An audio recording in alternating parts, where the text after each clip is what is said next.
Lunes, bali ano bang kaganapan ngayong Lunes? Bali hapon na tayo nag-start ng vlogging. Tapos tawag dito. Yan yung gagawin natin.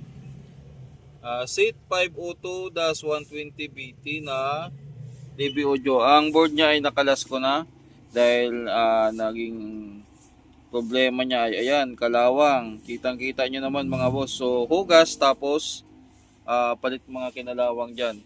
Yung ginawa nating isa na sa Sakura yan, nabalot na, ready for pick up na. Pumili rin tayo ng pambalot. So ayan, so kalasin ko muna yung heatsink para malinis na rin yung pan niya. Ayan, yan yung gagawin natin. So for the Lunes, ito yung entrada o ano kasi, tanghali na rin ako nagising, mga alas 10 mahigit na. Kaya ngayon pa lang tayo mag-i-start ng repair hanggang gabi. Ito pala mga boss ay wala pang repair. Kung mapapansin nyo yung mga hinang niya, yan pa rin yung dati niyang hinang. Yan, tatanggalin pa lang natin yung yung mga hinang dito sa transistor kasi para malinis natin yung ilalim kasi pinasok na ng alikabok. Sadyang madali lang talaga makalawang yung mga pyesa ngayon. Let's ask the train conductor for help, okay? The train only stops for a few minutes. 124.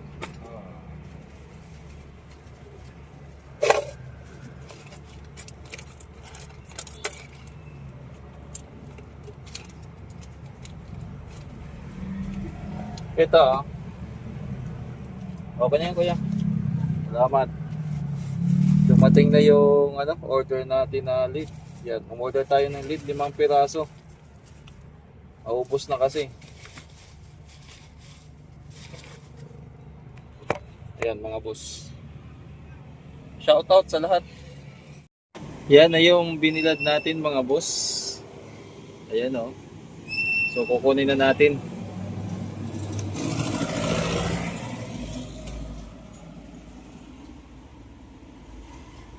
Yan. So malinis na. Ano lang gagawin natin dito na susunod? Yung mga resistor pala palitan din Marami din papalitan dito. Mga kinalawang. Yung board ng It Auto na bago at saka ito parehas lang. Pati sa supply parehas lang. Ewan kung bakit na It Auto pa tapos parehas lang naman sila ng laman. Uunahin natin dito siguro muna itong part na to. Kasi mukhang ito yung kinalawang din. Malalaman natin yung pag kinalas natin. Tapos sunod tayo dito. Yan.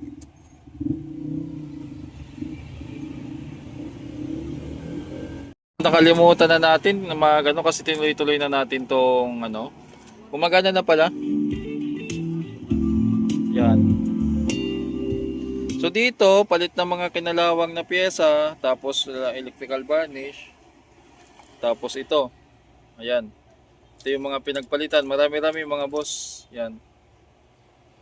Okay.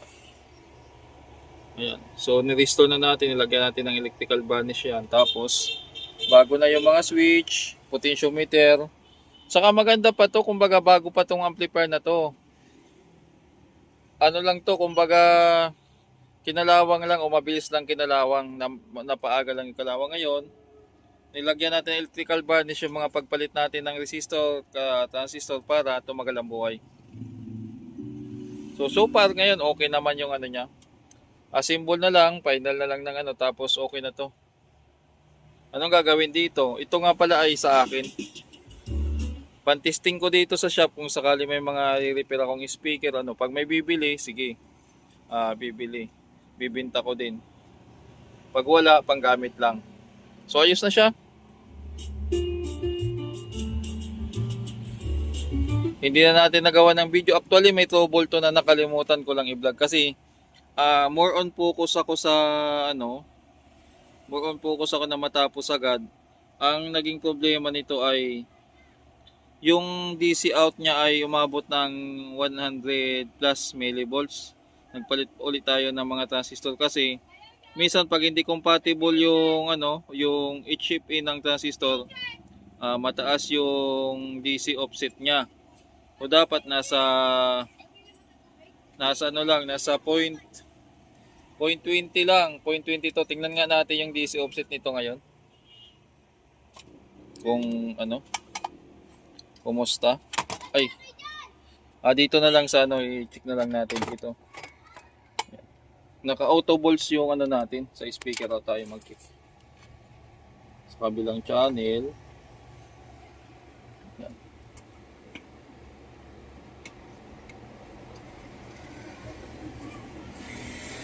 So naka-ohms.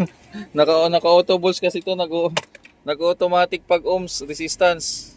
Dito tayo sa hindi automatic. Sablay yung pag-tester natin. Yan. Ayan. Shout out. Ayan pa yung bill. Bill ng kuryente.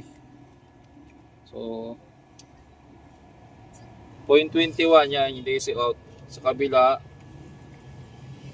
yan 0.00. So dapat 0.20 plus lang pababa. Pwede na yan mga boss.